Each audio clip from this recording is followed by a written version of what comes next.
സംശയങ്ങൾ എന്നെ വേട്ടയാടുമ്പോൾ, നിരാശ എന്നെ തുറച്ചു നോക്കുമ്പോൾ, ചക്രവാളത്തിൽ പ്രതീക്ഷയുടെ ഒരു കിരണവും കാണാതാകുമ്പോൾ ഞാൻ ഭഗവത്ഗീതയിലേക്ക് തിരിയും. അവിടെ ഏതെങ്കിലും ഒരു ശ്ലോകത്തിൽ ഞാൻ അനുഭവിക്കുന്ന ജീവിത സമസ്യയ്ക്കുള്ള ഉത്തരം ഞാൻ കണ്ടെത്തും. അതികഠിനമായ വേദനയിലും എൻ്റെ മുഖത്ത് പുഞ്ചിരി വിരിഞ്ഞു തുടങ്ങും. മഹാത്മാഗാന്ധി ഭഗവത്ഗീതയെക്കുറിച്ച് പറഞ്ഞതിങ്ങനെയാണ്: ഒരുപാട് മഹാത്മാക്കളെ ഏറ്റവും അധികം സ്വാധീനിച്ച ഗ്രന്ഥമാണ് ഭഗവത്ഗീത. ഒരു റാഷണലിസ്റ്റായ, ഒരു സ്പിരിച്വലിസ്റ്റായ, റിലീജിയസ് അല്ലാത്ത, റിച്വൽസിൽ താല്പര്യമില്ലാത്ത ഇന്ത്യയുടെ പ്രഥമ പ്രധാനമന്ത്രി ജവഹർലാൽ നെഹ്റുവും അദ്ദേഹത്തിൻ്റെ ഒരുപാട് ജീവിത സമസ്യകൾക്ക് ഉത്തരം തേടിയത് ഭഗവത്ഗീതയിലായിരുന്നു. എന്തിനേറെ പറയുന്നു, ഇന്ത്യയുടെ അഭിമാനമായ സുനിത വില്യംസ്, ഇന്ത്യൻ വംശജയായ സുനിത വില്യംസ് 2006 സ്പേസിൽ പോകുമ്പോൾ കൊണ്ടുപോയ ബുക്കുകളിൽ ഏറ്റവും പ്രധാനപ്പെട്ട ഒരു കോപ്പി ഗീതയുടേതും ഉപനിഷത്തുകളുടേതുമായിരുന്നു. അവർ പറഞ്ഞു, നമ്മുടെ ജീവിതത്തിൻ്റെ അസ്തിത്വം എന്താണെന്ന് മനസ്സിലാക്കാൻ, നമ്മളുടെ ജീവിത ലക്ഷ്യം എന്താണെന്ന് മനസ്സിലാക്കാൻ ഗീത എന്നെ ഒരുപാട് സഹായിക്കുന്നു. ഗീത കൂടെയുള്ളതൊരു ധൈര്യമാണെന്ന വെപ്പിലാണ് അവർ ബഹിരാകാശത്ത് പോലും ഗീതയുമായി യാത്ര ചെയ്യുന്നത്. APJ അബ്ദുൽ കലാം എന്ന ഇന്ത്യയുടെ ആദരണീയനായ പ്രസിഡന്റും ഭഗവത്ഗീതയുടെ വലിയൊരു ആരാധകനായിരുന്നു. അദ്ദേഹം നിരന്തരം ഗീത വായിക്കുകയും ഗീതാ ശ്ലോകങ്ങൾ ഉരുവിടുകയും ചെയ്യുമായിരുന്നു. മെട്രോമാൻ ശ്രീധരൻ സാറിന് ഗീത എല്ലാ ദിവസവും വായിക്കുന്ന, എല്ലാ ദിവസവും പുതിയ പുതിയ അർത്ഥതലങ്ങൾ കണ്ടെത്താൻ കഴിയുന്ന, ഒരു പ്രൊഫഷണൽ എന്ന നിലയിൽ അങ്ങേയറ്റം ശോഭിക്കാൻ കഴിയുന്ന ഒരു ഗ്രന്ഥമായിട്ടാണ് ഗീതയെ ശ്രീധരൻ സാർ നെഞ്ചോട് ചേർക്കുന്നത്. എല്ലാ ദിവസവും അദ്ദേഹം ഗീതാ പാരായണം ചെയ്യുമെന്ന് അദ്ദേഹം തന്നെ പറഞ്ഞിട്ടുണ്ട്. ഒരുപാട് മഹാത്മാക്കൾ ഗീതയെ വളരെയധികം ആത്മാർത്ഥതയോടുകൂടി, വളരെയധികം പ്രതീക്ഷയോടുകൂടി വായിക്കുന്നു. ഓരോ ദിവസവും അവർ പുതിയ പുതിയ അർത്ഥങ്ങൾ കണ്ടെത്തുന്നു. ഈയിടെ ശ്രീമാൻ ശശി തരൂറിനോട് ഒരു വിദ്യാർത്ഥി ചോദിച്ചു, അങ്ങ് ഒരുപാട് വായിക്കുന്ന ആളാണല്ലോ, എനിക്കൊരു ബുക്ക് നിർദ്ദേശിക്കാമോ എന്ന് ചോദിച്ചപ്പോൾ ഒരു തെല്ലും സംശയമില്ലാതെ, ഒരു നിമിഷം പോലും ആലോചിക്കാതെ അദ്ദേഹം പറഞ്ഞു, മഹാഭാരതം, ഭഗവത്ഗീത, അതിലില്ലാത്തതായിട്ട് മറ്റൊരു ബുക്കിലും കാണാനാവില്ല. അതുകൊണ്ട് ഒരു ഭാരതീയന് മാത്രമല്ല, ഏതൊരു മനുഷ്യനും മഹാഭാരതവും ഗീതയും വായിച്ചു തുടങ്ങുന്നത് കൊണ്ട് അറിവിൻ്റെ എല്ലാ വശങ്ങളിലേക്കുമുള്ള ഒരു യാത്രയാണ് ഗീത നമ്മളെ നയിക്കുന്നത്. അതുകൊണ്ടാണ് അതിൻ്റെ ധ്യാന ശ്ലോകത്തിൽ ഇങ്ങനെ പറയുന്നത്: പാർത്ഥായ പ്രതിബോധിതാം ഭഗവതാം നാരായണേന സ്വയം വ്യാസേന ഗ്രഥിതാം പുരാണമുനിനാം മധ്യേ മഹാഭാരതം അദ്വൈതാമൃതവർഷിണി ഭഗവതി അഷ്ടാദശാധ്യായിനി അമ്പത്വാമനുസന്തതാമി ഭഗവത്ഗീതേ ഭവദ്വേഷിണി. എന്ന് വെച്ചാൽ പാർത്ഥായ പ്രതിബോധിത, മനുഷ്യനെ പ്രതിബോധിക്കാൻ നാരായണേന സ്വയം, ഭഗവാൻ സ്വയം പറയുന്നതാണ് ഗീത. അതായത് നരനാരായണ സംവാദം. നരനായ പാർത്ഥനെ നാരായണനായ കൃഷ്ണൻ ഉപദേശിക്കുന്നതാണ് ഗീത. അത് വ്യാസനാൽ വിരചിതമായത്, വ്യാസേന ഗ്രഥിതാം പുരാണമുനിയായ വ്യാസനാൽ രചിക്കപ്പെട്ടത്. മധ്യേ മഹാഭാരതം, മഹാഭാരതമെന്ന ബൃഹത്തായ ഗ്രന്ഥത്തിൻ്റെ മധ്യത്തിൽ കാണുന്ന സർവ വേദാന്ത സാരങ്ങളും ഒത്തിണങ്ങിയ ഒരു 108 ശ്ലോകങ്ങൾ, 18 അധ്യായങ്ങൾ. 108 701 ശ്ലോകങ്ങളാണ് ഗീതയിലുള്ളത്, 18 അധ്യായങ്ങൾ. അതാണ് വ്യാസേന ഗ്രഥിതാം പുരാണമുനിനാം മധ്യേ മഹാഭാരതം എന്ന് പറയുന്നത്. അതുകൊണ്ടാണ്. അപ്പോൾ അതിനകത്ത് പറയുന്നത് വളരെ കൃത്യമാണ്. മനുഷ്യനെ ഉദ്ബോധിപ്പിക്കാൻ വേണ്ടിയിട്ട് ഈശ്വരൻ നൽകുന്ന ഉപദേശമാണ്. അപ്പോൾ ഗീത തുടങ്ങുന്നത് മഹാഭാരത യുദ്ധത്തിൻ്റെ നടുക്ക് വച്ചാണ്. ഞാൻ ഗീതയെ സമീപിക്കുന്നത് ഒരു വലിയ ഗീത പണ്ഡിതനൊന്നുമല്ല ഞാൻ, പക്ഷേ ഒരു സാധാരണ മനുഷ്യനെന്ന നിലയിൽ, ഒരുപാട് മഹാത്മാക്കളെ സ്വാധീനിച്ചൊരു ബുക്ക് എന്ന നിലയിൽ എനിക്കും അത് വായിക്കാനുള്ള കൗതുകമുണ്ടായി. പല രീതിയിലും അറിയാനുള്ള എളിയ ശ്രമങ്ങൾ ഞാനും നടത്തി. അപ്പോൾ ശ്ലോകങ്ങളൊന്നും വായിച്ച് അതിൻ്റെയൊക്കെ അർത്ഥം പറയുന്ന നിലയിലോട്ടൊന്നും എനിക്ക് ഗീത വ്യാഖ്യാനിക്കാൻ പറ്റില്ല. പക്ഷെ എന്നെ ഏറ്റവും അധികം സ്വാധീനിച്ച ചിലരുണ്ട് ഗീതയിൽ പഠിപ്പിക്കുന്നതിനകത്ത്. ഒന്ന് സ്വാമി സന്ദീപാനന്ദഗിരിയാണ് അദ്ദേഹത്തിൻ്റെ ഗീതാജ്ഞാന യജ്ഞം എന്ന് പറയുന്ന ധാരാളം വീഡിയോസ് ഉണ്ട്. അത് ഞാൻ നിരന്തരം കേൾക്കുന്ന ഒരാളായിരുന്നു. എൻ്റെ എല്ലാ കാർ യാത്രകളിലും ഞാൻ അദ്ദേഹത്തിൻ്റെ വീഡിയോകൾ കേട്ട് അദ്ദേഹത്തിൻ്റെ ഒരു വെർഷൻ എനിക്ക് വളരെയധികം ഇഷ്ടപ്പെട്ടു. പിന്നെ എന്നെ വളരെയധികം സ്വാധീനിച്ചത് Swami Rama, living with Himalayan masters എന്നൊക്കെ പറയുന്ന സ്വാമി രാമ എഴുതിയ the perennial psychology of Bhagavadgita എന്ന ബുക്കാണ്. അല്ലേ, ഭഗവത്ഗീതയുടെ എന്നെന്നും നിലനിൽക്കുന്ന മനഃശാസ്ത്രം, ഒരു മനഃശാസ്ത്ര ഗ്രന്ഥമാണ് ഭഗവത്ഗീത. ഈസ്റ്റേൺ ഫിലോസഫിയുടെ, ഈസ്റ്റേൺ സൈക്കോളജിയുടെ ഒരു വലിയ മൂലഗ്രന്ഥമാണ് ഭഗവത്ഗീത എന്ന് നമുക്ക് പറയാം. അപ്പോൾ തീർച്ചയായിട്ടും ഈ സ്വാമി രാമയുടെ ബുക്ക് എന്നെ പരിചയപ്പെടുത്തിയ എൻ്റെ യോഗാചാര്യൻ കൂടിയായ ശ്രീകണ്ഠൻ സാറിനെയും സ്വാമി രാമയെയും സന്ദീപാനന്ദഗിരി സ്വാമികളെയൊക്കെ മനസ്സിൽ നന്ദിയോടെ സ്മരിച്ചുകൊണ്ട് ഞാൻ എൻ്റെ തിരിച്ചറിവ് ഗീതയെക്കുറിച്ചുള്ളത് ഞാൻ നിങ്ങളുമായിട്ട് ഒരു സാധാരണ മനുഷ്യന് പറയാൻ പറ്റുന്ന ഭാഷയിൽ ഞാൻ പറയാൻ ശ്രമിക്കാം. എനിക്ക് തോന്നിയത്, ഒരു യുദ്ധം, സംഘർഷം തുടങ്ങിയതാണല്ലോ. ഈ യുദ്ധം തുടങ്ങാനുള്ള ആദ്യത്തെ കാരണം അന്ധനായ ഒരു മനുഷ്യനിൽ നിന്നായിരുന്നു. സ്വാർത്ഥത മൂലം അന്ധനായി പോയ ഒരു മനുഷ്യനെന്നാണ് ഞാൻ കാണുന്നത്. അത് ധൃതരാഷ്ട്രരാണ്. അല്ലേ, അദ്ദേഹത്തോടൊപ്പം ജീവിക്കാൻ പോയ ഗാന്ധാരിയും അന്ധയായിപ്പോയി എന്നുള്ളതാണ്.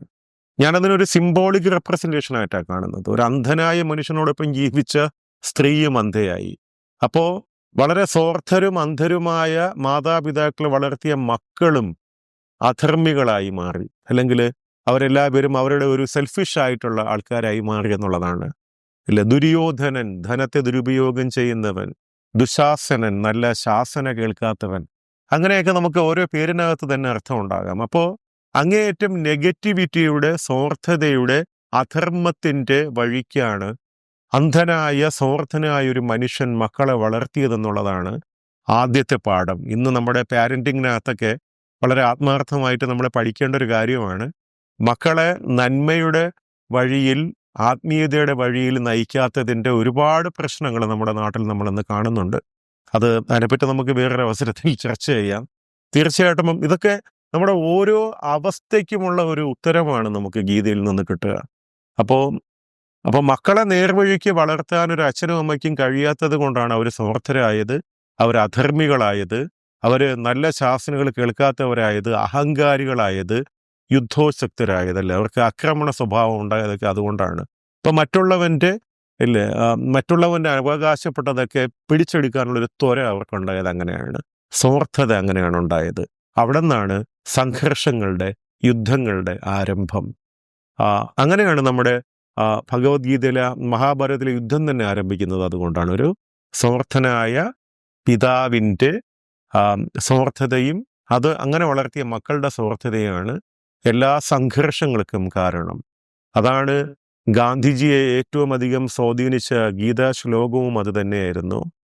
ധ്യായതേ വിഷയാൻ പുംസഹ സംഗസ്തേഷോപജായതേ സംഗാത് സഞ്ജായതേ കാമ ക്രോധോ വിജായതേ ക്രോധോദ്ഭവതി സമ്മോഹാത് സ്മൃതി വിഭ്രമ സ്മൃതിഭ്രംശോ ബുദ്ധിനാശാത് പ്രണശ്യതി എന്നാണ് പറയുന്നത്. ഗാന്ധിജിയെ ഏറ്റവും അധികം സ്വാധീനിച്ച ഈ ഗീതാ ശ്ലോകത്തിന്റെ അർത്ഥം തന്നെ ഇതാണ്. ധ്യായതേ വിഷയാൻ പുംസഹ സംഗസ്തേഷോപജായതേ എന്ന് വെച്ചാൽ നമുക്കൊരു വിഷയത്തോട്, ഒരു കാര്യത്തോട് വല്ലാത്തൊരു ആഗ്രഹം തോന്നുമ്പോൾ അതിനോടൊരു സംഘമുണ്ടാകുന്നു, ഒട്ടൽ ഉണ്ടാകുന്നു. സംഘാത് സഞ്ജായതേ കാമ, ആ സംഘം അത് കാമമായി, ദുരാഗ്രഹമായി വളരുന്നു. കാമ ക്രോധോഭിജായതേ, ദുരാഗ്രഹം പിന്നെ എന്താകുന്നു, അത് ലഭിക്കാതാവുമ്പോൾ ദേഷ്യമായി മാറുന്നു. ക്രോധോദ്ഭവതി സമ്മോഹ, ക്രോധം പിന്നെ സമ്മോഹമായി മാറുന്നു. ഒരുതരം കിളിപോയ അവസ്ഥ എന്ന് നമുക്ക് എന്ത് വേണമെങ്കിൽ പറയാം. സമ്മോഹമായി സമ്മോഹ സ്മൃതി വിഭ്രമ, എല്ലാ അവസ്ഥയിൽ നമുക്ക് ഓർമ്മ നശിക്കുന്നു. നമ്മുടെ ഓർമ്മ നമ്മൾ ആരോടാണ്, എന്തിനോടാണ്, എവിടെയാണ്, എങ്ങനെയാണെന്നുള്ള ഒരു ഓർമ്മ നശിക്കുന്നു. സ്മൃതിഭ്രംശോ ബുദ്ധിനാശോ, ഓർമ്മ നശിക്കുമ്പോൾ ബുദ്ധി നശിക്കുന്നു. നമുക്ക് എന്താണ് ചെയ്യേണ്ടത്, എന്താണ് പറയേണ്ടതെന്ന് അറിയാത്ത അവസ്ഥയാകുന്നു. ബുദ്ധിനാശാത് പ്രണശ്യതി, അങ്ങനെ ബുദ്ധി നശിക്കുമ്പോൾ എല്ലാം നശിക്കുന്നു.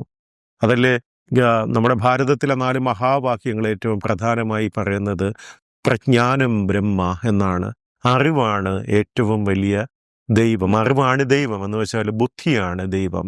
ഒരു മനുഷ്യൻ്റെ സർവ്വ ദുഃഖങ്ങളുടെയും കാരണം അറിവില്ലായ്മയാണ്, അല്ലെങ്കിൽ ദൈവമില്ലായ്മയാണ്. ദൈവം അറിവാണ്, അറിവാണ് ബ്രഹ്മം, പ്രജ്ഞാനം ബ്രഹ്മ എന്ന് പറയുന്നത് അവിടെയാണ്. അപ്പോ സ്വാർത്ഥതയുടെ പക്ഷമായ കൗരവരും അധർമ്മത്തിന്റെ പക്ഷമായ കൗരവരും ധർമ്മത്തിന്റെ പക്ഷമായ പാണ്ഡവരും തമ്മിലായിരുന്നു യുദ്ധം. അധർമ്മത്തിന്റെ പക്ഷമായ കൗരവര്, സ്വാർത്ഥര് നയിച്ചത് അതിന്റെ തലതൊട്ടപ്പനായ ശകുനിയായിരുന്നു. നമ്മളെപ്പോഴും അങ്ങനെയാണ്. നമ്മൾ നന്മയുടെ വഴിയിലല്ലെങ്കിൽ, നമ്മുടെ സത്സംഗ അല്ല നമ്മുടെതെങ്കിൽ, സജ്ജന സംസർഗമല്ല നമുക്കുള്ളതെങ്കിൽ, നമ്മളെ ദുഷ്ടജനങ്ങൾ നമ്മളെ നയിക്കും എന്നതിൻ്റെ ഏറ്റവും വലിയ തെളിവാണ് മഹാഭാരത യുദ്ധത്തിൽ കൗരവപക്ഷത്തെ നയിച്ചത് കുടിലതയുടെയും കുന്നായ്മയുടെയൊക്കെ ആൾരൂപമായ ശകുനിയായിരുന്നു. അതിൻ്റെ പരിണത ഫലമാണ് കൗരവർക്കുണ്ടായത്. നേരെ മറിച്ച് ധർമ്മത്തിന്റെ പക്ഷമായിരുന്നു പാണ്ഡവൻ. ധർമ്മപുത്രർ, ധർമ്മത്തിന്റെ ആൾരൂപമായ ധർമ്മപുത്രർ. പിന്നെ ഭീമസേനൻ, ശക്തിയുടെയും ക്ഷമയുടെയും ആൾരൂപമായ ഭീമസേനൻ. അർജുനൻ, സകലകലാവല്ലഭനായ വളരെ ജിജ്ഞാസുവായ ഒരു വലിയ വില്ലാളി വീരനായ അർജുനൻ. പിന്നെ നകുലനും സഹദേവനും, കമ്പാഷന്റെയും ലവിന്റെയും ഒക്കെ പ്രതിരൂപമായ നകുലനും സഹദേവനും. അപ്പോൾ ധർമ്മം എന്ന് വെച്ചാൽ എന്താണ്? ധർമ്മം ഉണ്ടായിരിക്കുക, ക്ഷമയുണ്ടായിരിക്കുക, ശക്തി ഉണ്ടായിരിക്കുക, ജിജ്ഞാസ ഉണ്ടായിരിക്കുക, സ്നേഹവും അനുകമ്പയും ഒക്കെ ഉണ്ടായിരിക്കുന്ന പക്ഷമാകുമ്പോൾ അത്തരം മനുഷ്യരെ നയിക്കുന്നത് ഭഗവാൻ നേരിട്ടായിരിക്കും. അവർ ദൈവം നയിക്കും എന്നുള്ളതാണ്. ആ ദൈവത്തിന്റെ പേര് നിങ്ങൾക്ക് പരിശുദ്ധാത്മാവെന്നോ പരമാത്മാവെന്നോ പടച്ചോനെന്നോ വിളിക്കാം, കൃഷ്ണനെന്നോ അള്ളാഹുവെന്നോ യേശുദേവനെന്നോ വിളിക്കാം. എന്ത് വിളിച്ചാലും നമ്മളെ ദൈവം നയിക്കണമെങ്കിൽ നമ്മളെ രണ്ടു തരം ശക്തി ഈ പ്രപഞ്ചത്തിലുണ്ട്. ഇപ്പോൾ അതിനകത്ത് തന്നെ പറയുന്നുണ്ട്, ഞാനെന്ന് പറഞ്ഞാൽ നന്മ മാത്രമല്ല തിന്മയുമാണ്. എന്നിലെ നന്മ സ്വാംശീകരിക്കണമെങ്കിൽ നിന്നിൽ നന്മയുണ്ടാവണം. നിന്നിൽ നന്മയുണ്ടാകുമ്പോൾ നീ എന്നിലെ നന്മയെ സ്വാംശീകരിക്കുന്നു, നീ നന്മയായി മാറുന്നു, നീ ദൈവീകമായി മാറുന്നു. എന്നിലെ തിന്മയെ നീ സ്വീകരിക്കുന്നത് നിന്നിൽ തിന്മ കൂടുമ്പോഴാണ്. അപ്പോൾ നീ തിന്മയാൽ നയിക്കപ്പെടുന്നു, അതിന് സർവനാശം ഫലമാകുന്നു എന്ന് വളരെ കൃത്യമായി നമ്മൾ പഠിക്കുന്നുണ്ട്. അപ്പോൾ ഈ പ്രപഞ്ചത്തിൽ എല്ലാതരം അറിവുകളും ഉണ്ട്, നന്മയും ഉണ്ട്, തിന്മയും ഉണ്ട്. നമ്മൾ നന്മയുടെ വഴിയിൽ പോകുമ്പോൾ, നമ്മൾ നന്മയെ നമ്മുടെ ഗുരുവാക്കുമ്പോൾ, നന്മയെ നമ്മുടെ സ്വാധീന ശക്തിയാക്കുമ്പോൾ തീർച്ചയായിട്ടും നമ്മളിലേക്ക് നന്മ കടന്നു വരുന്നു, നമ്മൾ കൂടുതൽ ഡിവൈൻ ആകുന്നു. അല്ലാതാകുമ്പോൾ നമ്മൾ തിന്മയെ സ്വീകരിക്കുന്നു, നമ്മൾ കൂടുതൽ ഡെവിളിഷ് ആകുന്നു. അതാണ് ഈ രണ്ട് പ്രപഞ്ചവും, നന്മയും തിന്മയും ധർമ്മവും അധർമ്മവും ഒക്കെ നമ്മുടെ ഈ പ്രപഞ്ചത്തിലുണ്ട്. What you are will receive what you want. നമ്മൾ എന്താണോ അതാണ് നമ്മൾ റിസീവ് ചെയ്യുന്നത്. അതാണ് അവിടെ നമ്മൾ പഠിക്കുന്ന ഏറ്റവും വലിയ ജീവിത പാഠം. ഞാൻ ഗീതയെ കാണുന്നത് ഒരിക്കലും ഒരുപാട് കഥകളുടെ ഒരു കൂമ്പാരമായിട്ടൊന്നുമല്ല. അതിനകത്ത് ഓരോ വരിയിൽ നിന്നും നമുക്ക് പഠിക്കാൻ ഒരുപാട് ജീവിത പാഠങ്ങൾ ഉണ്ട്. പിന്നെ എന്തായിരുന്നു ഭഗവാൻ കൃഷ്ണന്റെ ആയുധം? നമ്മളെല്ലാവരും കൊച്ചിലെ സ്കൂളിൽ പഠിച്ചിട്ടുള്ളത് ഇല്ലേ, ഇങ്ങനെ ചക്രം കറക്കി വിട്ടു, കംസന്റെ തലയെറുത്തു. കംസൻ ഒരു നെഗറ്റിവിറ്റിയുടെ പ്രതീകമായിരുന്നു. ആ കറക്കി വിട്ട ചക്രത്തിന്റെ പേരെന്തായിരുന്നു? സുദർശന ചക്രം എന്നായിരുന്നു. എന്താണ് സുദർശനം എന്ന് വെച്ചാൽ നല്ല ദർശനമാണ് ഭഗവാന്റെ ആയുധം. നല്ല ദർശനം, നല്ല കാഴ്ചപ്പാടുകൾ കൊണ്ടാണ് നമ്മൾ തിന്മയെ തോൽപ്പിക്കേണ്ടതെന്നുള്ളതാണ് അതിൻ്റെ പ്രതീകം. അപ്പോൾ സുദർശനം എന്ന് വെച്ചാൽ നല്ല ദർശനം. നല്ല ദർശനം കൊണ്ടാണ് നമ്മളെപ്പോഴും തിന്മയെ ഫൈറ്റ് ചെയ്യേണ്ടതെന്നാണ് നമ്മൾ പഠിക്കുന്നത്. എത്ര മനോഹരമായ ആശയമല്ലേ? എന്താണ് what is the purpose of education? The purpose of education is nothing but to enhance your perceptions. നിങ്ങളുടെ കാഴ്ചപ്പാടുകളെ ഉയർത്തുക എന്നുള്ളതാണ് നമ്മുടെ വിദ്യാഭ്യാസത്തിൻ്റെ ഏറ്റവും വലിയ ആവശ്യം. നമ്മളൊരു കാര്യത്തെ എങ്ങനെ കാണുന്നു എന്നുള്ളതാണ് ഒരു വിദ്യാഭ്യാസത്തിൻ്റെ ഏറ്റവും വലിയ കാര്യം. നമുക്കൊരു കാര്യത്തെ നമുക്ക് എങ്ങനെ പലതായി കാണാൻ പറ്റും? ഒരേ ഒരു വിഷയത്തെ എല്ലാവരും ഒന്നുപോലെ അല്ല ചിന്തിക്കുന്നത്. വീണ് കിടന്നൊരു പൂവിനെ കണ്ടപ്പോൾ നമുക്ക് പ്രത്യേകിച്ചൊന്നും തോന്നിയില്ലെങ്കിൽ അത് വിശ്വദർശന ചക്രവാളത്തിലെ ശുക്രനക്ഷത്രമായി മാറിയ വീണപൂവെന്ന മഹാകാവ്യം എഴുതാൻ കുമാരനാശന് പ്രേരിപ്പിച്ചതാണല്ലേ. അതാണ് ഹാ പുഷ്പമേ അധിക തുംഗപദത്തിൽ എത്ര ശോഭിച്ചിരുന്നിതൊരു രാജ്ഞി കണക്കയേ നീ ശ്രീഭൂവിൽ അസ്ഥിര അസംശയമിന്നു നിന്റെ ആ ഭൂതിയെങ്ങ് പുനരങ്ങ് കിടക്കിതോർത്താൽ. ഒരു മഹാത്മാവായ ഒരു തത്വജ്ഞാനിയായ കവി ഒരു വീണപൂവിനെ കണ്ടപ്പോൾ അത് നമ്മുടെ ജീവിതത്തിൻ്റെ ജനനം മുതൽ മരണം വരെയുള്ള നമ്മുടെ ജീവിതത്തിൻ്റെ അവസ്ഥയെ അതിമനോഹരമായി വരച്ചു കാട്ടാൻ ആ കവിക്കായി. ലാളിച്ചു പെറ്റലതയമ്പൊടു ശൈശവത്തിൽ പാലിച്ചു പല്ലവപുടങ്ങളിൽ വെച്ചു നിന്നെ ആലോലവായു കളി തൊട്ടിലുമാട്ടി താരാട്ടാലാപമാർന്നു മലരെ ദലമർമരങ്ങൾ. അങ്ങനെ വളർന്നു വരുന്ന പൂവ് വിടർന്ന് വിലസിടിനെ നിന്നെ നോക്കി ആരാകിലെന്ത് മിഴിയുള്ളവർ നോക്കി നിന്നിരിക്കാം എന്നെഴുതുന്ന ഒരവസ്ഥയുണ്ട്. യൗവനയുക്തയായ പൂവിന്റെ മനോഹാരിതയെ വർണ്ണിക്കുന്നതാണ്. ഒടുവിൽ അത് വാടിക്കുഴഞ്ഞ് ഹാ പുഷ്പമേ എന്ന അവസ്ഥയിലോട്ട് മാറുന്ന ഒരു ജീവിത ചക്രത്തെ ഒരു വീണ കിടന്ന പൂവിനെ കണ്ടപ്പോൾ കുമാരനാശാന് കാണാനായെങ്കിൽ നമ്മൾ പലപ്പോഴും അങ്ങനെയുള്ള പൂവിനെ കാണുന്നത് ചവറായിട്ടായിരിക്കും. അതാണ് കാഴ്ചപ്പാടിൻ്റെ വ്യത്യാസം എന്ന് പറയുന്നത്. അപ്പോൾ നമ്മുടെ വിദ്യാഭ്യാസത്തിൻ്റെ ആവശ്യം തന്നെ നമ്മുടെ കാഴ്ചപ്പാടുകളെ ഉയർത്തുക എന്നുള്ളതാണ്. പലപ്പോഴും ഇന്ന് നമ്മുടെ പല കാഴ്ചപ്പാടുകളും വളരെയധികം ബയാസ്ഡ് ആണ്. എന്ത് കാര്യവും നമ്മൾ കാണുന്നത് നമ്മുടേതായ ഒരു നെപ്പോട്ടിസത്തിൻ്റെ കണ്ണിലൂടെയാണ്. നമ്മുടെ ജാതിയുടെ, നമ്മുടെ മതത്തിൻ്റെ, നമ്മുടെ രാജ്യത്തിൻ്റെ, നമ്മുടെ ഭാഷയുടെ, നമ്മുടെ വർഗത്തിൻ്റെ, നമ്മുടെ ദേശത്തിൻ്റെ, നമ്മുടെ രാഷ്ട്രീയത്തിൻ്റെ, നമ്മുടെ ബന്ധുത്വത്തിൻ്റെ ഒക്കെ ഒരു സ്വാർത്ഥതയിൽ നമ്മളൊരു കാര്യത്തെ കാണുമ്പോൾ നമുക്കെപ്പോഴും സത്യം അകലെയായി പോകും. ഒരു മനുഷ്യൻ വളരെയധികം അൺബയാസ്ഡ് ആയിട്ട് ഒരു കാര്യത്തെ കാണാൻ ശ്രമിക്കുമ്പോൾ, അറിയാൻ ശ്രമിക്കുമ്പോൾ അവനിലേക്ക് അറിവിൻ്റെ ഒരു പൊൻതിരികൾ വന്നു തുടങ്ങും. അല്ലാതെ നമ്മളൊരു അറിവിന് വേണ്ടി ശ്രമിക്കുമ്പോൾ നമ്മൾ വളരെയധികം, അതാണ് മേരാ ജീവൻ കോരാ കാഗസ് എന്ന് പാടിയത്, ഒരു വെള്ള പേപ്പർ പോലെ, ഒന്നും കുത്തി വരയ്ക്കാത്ത പേപ്പർ പോലെ, ഒട്ടും വികൃതമാകാത്ത ഒരു വെള്ള പേപ്പർ പോലെ നമ്മളാണെങ്കിൽ നമ്മളിലേക്ക് അറിവിൻ്റെ സൂര്യരശ്മികൾ വന്നുകൊണ്ടേയിരിക്കും എന്നാണ് നമ്മൾ പഠിക്കുന്നത്. അപ്പോൾ അതാണ് ഏറ്റവും പ്രധാനമായ കാര്യം. അപ്പോൾ ഒരു അറിവെന്ന് പറഞ്ഞാൽ അറിവാണ് ഈശ്വരൻ. അറിവെന്ന് പറയുന്നത് എങ്ങനെയാവണം? അത് നമ്മുടെ സത്യാന്വേഷണ പരീക്ഷണങ്ങളാവണം, ഗാന്ധിക്ക് പറയുന്നത് പോലെ. അല്ലാതെ നമ്മുടെ ഭാഗത്തെ ന്യായീകരിക്കാനുള്ള ഒരു വഴിയാകരുത്. ചാത്തൻ എൻ്റേതെന്നു പേരു ചേർക്കാൻ ചിലർ ചാത്തിരംഗം നടത്തുന്നു എന്ന് പറയുന്നത് പോലെ, അല്ലേ? എൻ്റെ ദൈവം, എൻ്റെ അമ്പലം, എൻ്റെ പള്ളി, എൻ്റെ മതം, എൻ്റെ ജാതി, എൻ്റെ എന്ന സ്വാർത്ഥത മാറ്റിയിട്ട് നമ്മൾ എന്ന് ചിന്തിച്ചു തുടങ്ങുമ്പോൾ, ഇല്ലേ, ഈ ഒരു വലിയ പ്രപഞ്ചത്തിൻ്റെ ഒരംശമാണ് ഈ ഞാനുമെന്ന് തിരിച്ചറിഞ്ഞു തുടങ്ങുമ്പോൾ നമുക്ക് ഒന്നിനെയും രണ്ടായി കാണില്ല. അവിടെയാണ് അദ്വൈതാമൃത വർഷിണിയായി ഗീത മാറുന്നത്. ഇല്ലേ, ഞാനും നീയും രണ്ടല്ല. നമ്മൾ റൂമി പറഞ്ഞതുപോലെ you are not just a drop in the ocean, you are ocean in the drop itself എന്ന് പറഞ്ഞതുപോലെ നമ്മൾ ഈ കടലിലെ ഒരു തുള്ളി മാത്രമല്ല, ഈ തുള്ളിയിലൊരു കടൽ തന്നെയാണെന്ന് പറയുമ്പോൾ മറ്റുള്ള തുള്ളികളും അതേ കടലിൻ്റെ ഭാഗമാണെന്ന് തിരിച്ചറിയുന്നൊരു വലിയ അറിവുണ്ട്. അതാണ് അദ്വൈതാമൃത വർഷിണിയായ ഗീത അറിയുമ്പോൾ ഞാനും നീയും രണ്ടല്ല, നമ്മളെല്ലാവരും ഒരേ പരമാത്മാവിൻ്റെ, പരിശുദ്ധാത്മാവിൻ്റെ, പടച്ചോൻ്റെ സൃഷ്ടികളാണെന്ന തിരിച്ചറിവാണ് ഗീതാ പഠനത്തിൻ്റെ തുടക്കത്തിൽ എനിക്ക് ലഭിച്ചത്. ഇത് നിങ്ങളുമായി പങ്കുവയ്ക്കണമെന്ന് തോന്നി. തീർച്ചയായിട്ടും ഞാനൊരു ഗീതയെ വളരെയധികം താല്പര്യത്തോടെ നോക്കിക്കാണുന്നൊരു വിദ്യാർത്ഥിയാണ്.